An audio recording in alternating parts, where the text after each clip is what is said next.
باسی ئەوە دەکەین دوای ئەوەی کە خوای پەروەردگار فەرمانی کرد بە ئیسرافیل سەلامی خوای لەسەر بێت نەفخی سووری لەدا فووی کرد بە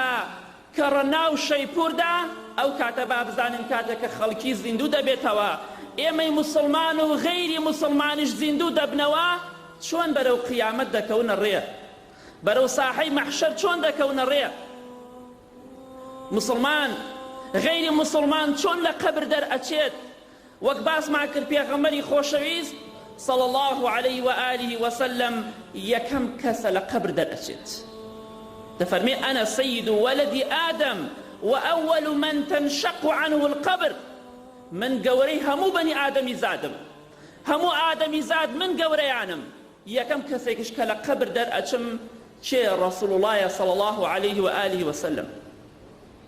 كواتا رسول الله صلى الله عليه وسلم وفاتي كردوا تۆ چی دڵێکت بە دنیا خۆشە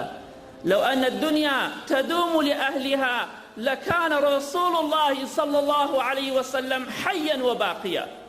بخوا ئەگەر دنیا بۆ کەسێک بمایە بۆ خۆشەویستی خوای پەروەردگار دەما صلى الله عليه وسلم بەڵێ پێغەمبەری خوا صلى الله عليه وسلم دەفەرمێ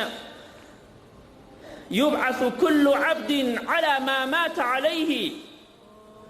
رسول الله صلى الله عليه وسلم دەفەرمێت هەموو بەندەیەک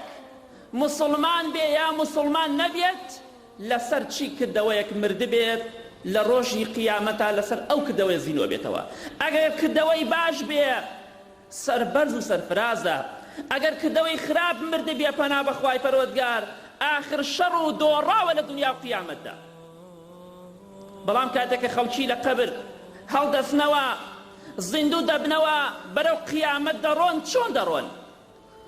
پێغەمبەری خوا صلی الله عليه وسلم بۆمان باس دەکات دەفەرمێت